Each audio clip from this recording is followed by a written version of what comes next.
Saiu um edito de César Augusto, começa assim São Lucas narrando, que queria fazer o recenseamento de todo o povo. César Augusto era muito cuidadoso nesse sentido, e dizem os historiadores que quando ele morreu deixou em detalhes não só o número de pessoas que havia em todo o império, como também os gastos, as rendas e tudo aquilo que era necessário para uma verdadeira administração. E assim, a providência divina fez com que esse edito saísse, fosse feito, e Maria e José tivessem que ir a Belém para se registrarem neste recenseamento. É verdade que Maria não precisava ir, bastaria José, mas José quis levá-la e também por vontade dela, não só pelo sacrifício, mas pelos cuidados que José tinha com a Maria, pois sabia que estava prestes Maria a dar à luz. 3 dias, pelo menos, de longa caminhada, enfrentando muitas vezes a chuva, outras vezes o calor, e chegam a Belém ao 3º dia. E lá não há lugar para Jesus nascer. Procuram entre os amigos e conhecidos, batem a porta, não eram muitas as casas de Belém, mas José vai entre os parentes e conhecidos e argumenta: minha esposa está muito cansada, está prestes a dar à luz. Havia uma hospedaria em Belém, relativamente grande, já do tempo dos profetas, mas que não havia privacidade suficiente para que ali Maria pudesse se recolher, porque José sabia muito bem que naqueles dias ela daria à luz. Então vão em busca de uma gruta, havia várias, uma gruta, e lá na gruta nasce o Filho de Deus feito homem, na maior pobreza. Não havendo lugar para colocar, e é significativo o modo como o evangelista coloca, que Maria, ela acolheu o seu filho, envolveu-o em faixas e deitou-o numa manjedoura. Isto mostra muito claro que Maria própria fez o seu próprio parto, um parto também milagroso, e lá coloca Jesus no único móvel que havia naquele lugar, que se tornou o berço sagrado do Filho de Deus feito homem, aquela simples manjedoura onde os animais comiam. E ali estava Maria adorando o seu filho, juntamente com José, seu esposo. Perto dali havia alguns pastores, como ouvimos na narrativa de Lucas, pastores que cuidavam de seus rebanhos e estavam dormindo. Era noite, e aparece então um anjo e os envolve de grande luz.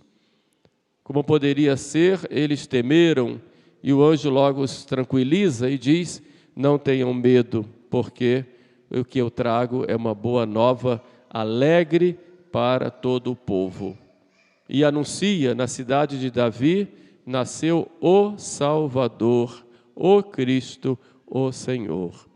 O Salvador, o Cristo, o Senhor. Esta é a mensagem que vem do céu sobre Jesus.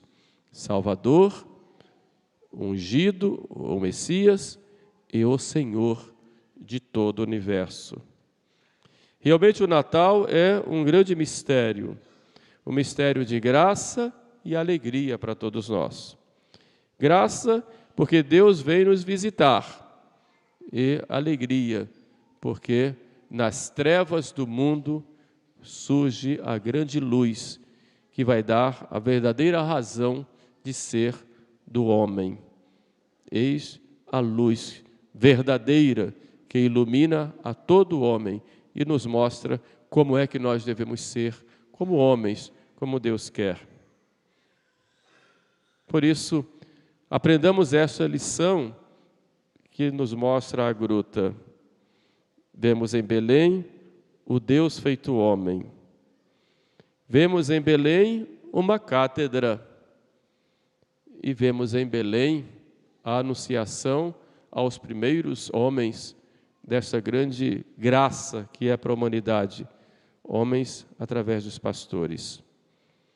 Meditemos, pois, em primeiro lugar, Belém como o menino que nasce para nós, o Verbo que se revela aos homens. É Deus feito homem. Não tenhamos medo de Deus. Não havia lugar para Jesus nascer. Como disse, procuraram em vários lugares e ninguém quis dar acolhida ao Filho de Deus.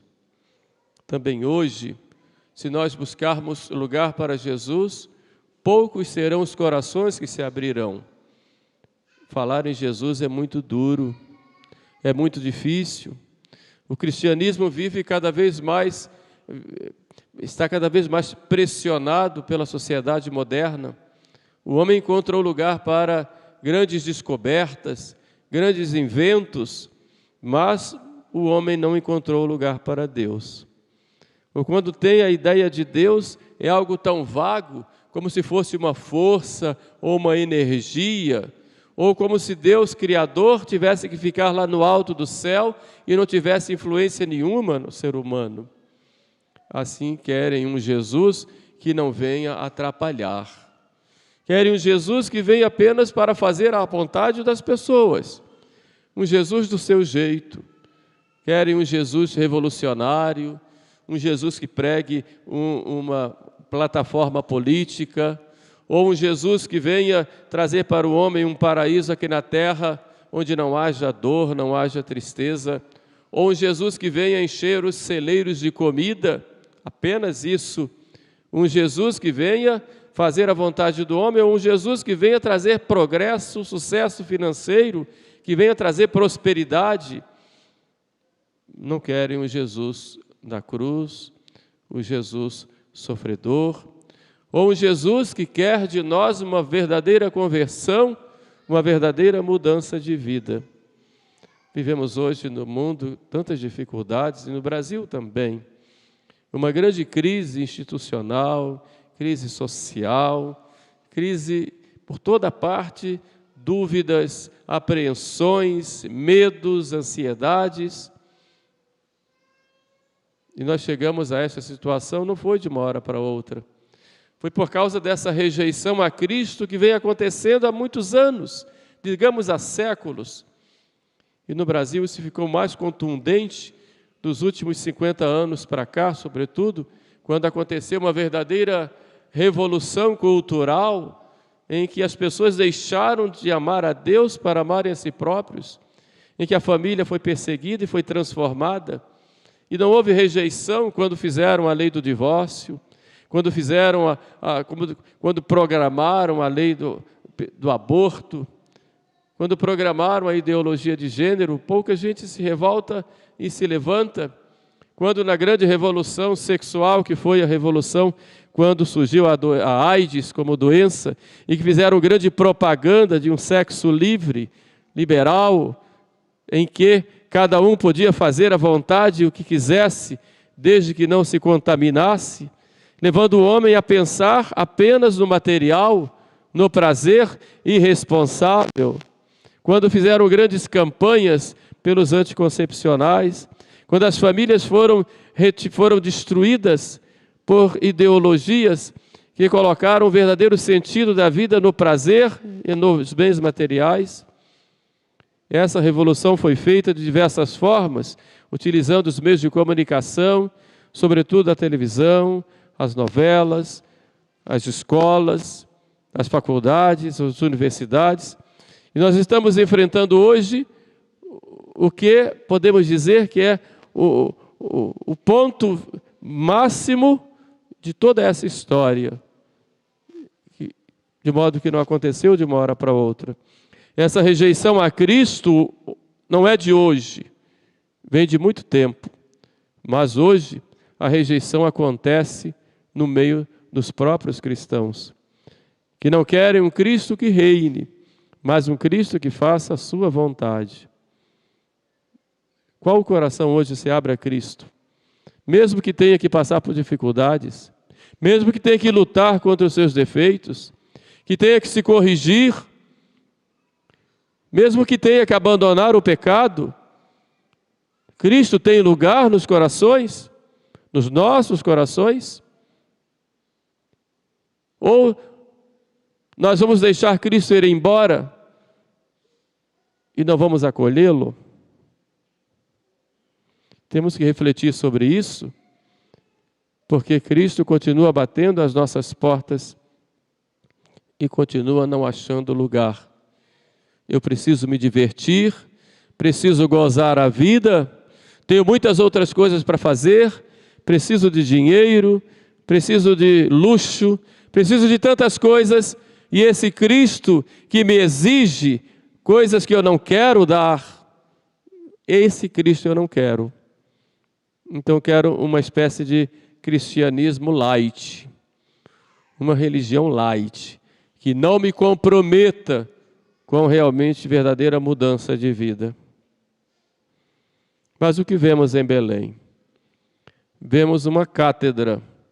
A palavra cátedra vem de duas palavras gregas. Kata significa do alto para baixo, e tedra ou edra, que significa um lugar de assento. Então a cátedra é o ponto alto onde se está sentado e se ensina, se mostra, esse assento que ensina. A cátedra de Belém, ela, para nos ensinar, ela não fica no alto, ela se coloca embaixo, se coloca numa manjedoura. E o que é que nós aprendemos na cátedra de Belém? Aprendemos, em primeiro lugar, que Deus é amor. No Antigo Testamento, nós vamos ver Deus aparecer no meio dos raios, trovões, relâmpagos, quando vai mostrar as duas tábuas de pedra, e o povo tem medo. E diz: Moisés, fala-nos, porque de Deus temos medo. Quando Deus vai chamar Adão, Adão, onde estás? Adão se esconde. E depois Deus pergunta a Adão, por que te escondestes? Adão disse, eu tive medo. Tive medo.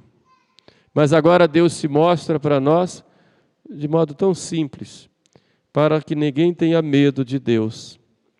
A cátedra de Belém, ou aquela manjedoura, é uma declaração de um Deus que nos ama.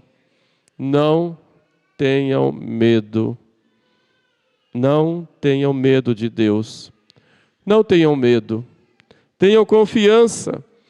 Tenham ânimo. Quando Jesus está lá na barca, no meio daquela tempestade, os apóstolos gritam com medo, Senhor, salva-nos que perecemos. E Jesus diz, por que temeis, homens de pouca fé? Apesar das dificuldades pelas quais nós passamos na vida, tantas vezes, Deus é amor e Deus cuida de nós. Por isso não devemos ter medo. Temos que confiar e dar o amor, ao amor de Deus, dar o nosso amor. Santo Agostinho nos diz, amor com amor se paga. Então a esse amor de Deus, nós temos que dar o nosso amor. E esse amor a Deus deve estar acima de tudo, acima de nós mesmos, acima de nossas amizades, acima dos nossos projetos, acima dos nossos sentimentos, das nossas emoções. O amor de Deus deve estar acima de tudo, porque o amor de Deus nos transforma. Caritas Christi, urget nos, nos diz São Paulo. A caridade de Cristo nos impele. Daí sim, o amor a nós e o amor ao próximo por causa de Deus. E esse amor deve nos levar à ação. Deus, Ele é ato puro, diz a filosofia e a teologia, deve nos levar a atitudes, esse amor. Ninguém tem amor se não mostra, porque amor é uma virtude, e a virtude é um hábito também. Por fim, vemos lá a figura dos pastores, que ouvem o anjo, não tenham medo, e os pastores vão ao encontro de Jesus no presépio. E por que os anjos aparecem primeiro aos pastores? Primeiro, para mostrar que Deus veio em primeiro lugar para os judeus, que era o povo escolhido. Depois vem para nós. Mas vem aquelas pessoas simples.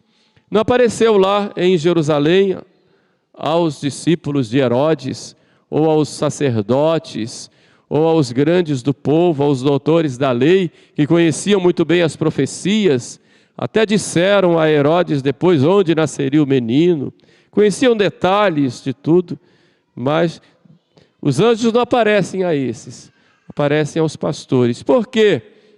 Porque Deus aparece primeiro aos simples, aos humildes. Depois Cristo vai nos dizer: quem não se fizer como criança, não entrará no reino dos céus. Se não vos converterdes e não vos tornardes crianças, não entrareis no reino dos céus. Portanto, o que Deus quer de nós, em primeiro lugar, para acolhê-lo, é a humildade. E junto com a humildade, a simplicidade de uma criança. Mas é interessante que os pastores foram a Jesus e encontraram lá o menino, vestido em panos, numa manjedoura. E encontraram o menino e sua mãe.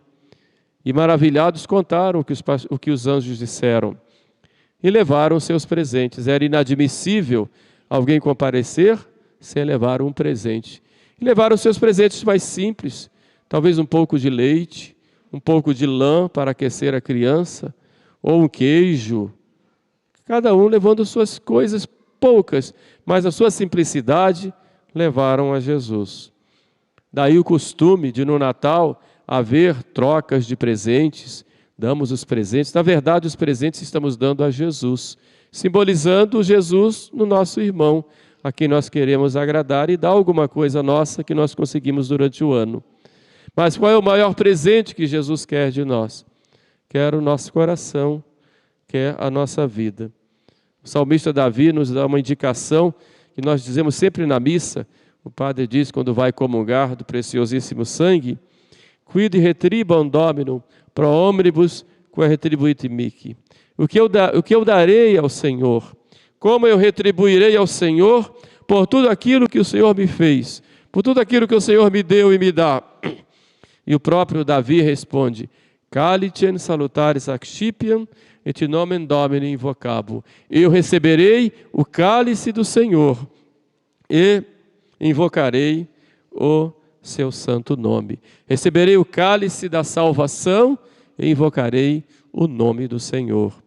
Então a resposta que nós damos para Deus é, em primeiro lugar, receber dele o cálice, a cruz, as dificuldades do dia a dia e a nossa própria vida, e invocar o seu santo nome com confiança. O que é que nós vamos dar para Jesus nessa noite maravilhosa de Natal? Que presente podemos dar? Talvez deixar um defeito que nós vimos durante o ano, conservando e tendo como nosso defeito de estimação. Talvez o reatar uma amizade perdida. Talvez o de pedir perdão a alguém que nós ofendemos. Talvez deixar aquela ocasião que me levou tantas vezes a pecar. Ou talvez cuidar mais do meu irmão que sofre, está ao meu lado,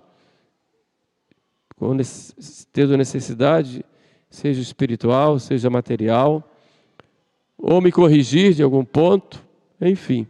Hoje é o dia de nós darmos para Jesus o nosso presente. Que dom nós daremos, que é nosso, e vamos dar para nosso Senhor. Os pastores levaram os seus, e hoje Jesus diz, como diz lá no Apocalipse: eis que eu estou à porta e bato. Está à nossa porta. O povo de Belém rejeitou. As pedras se abriram para Jesus. E será que nosso coração é mais duro do que aquelas pedras?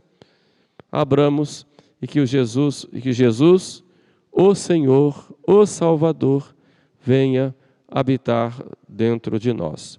Louvado seja nosso Senhor Jesus Cristo.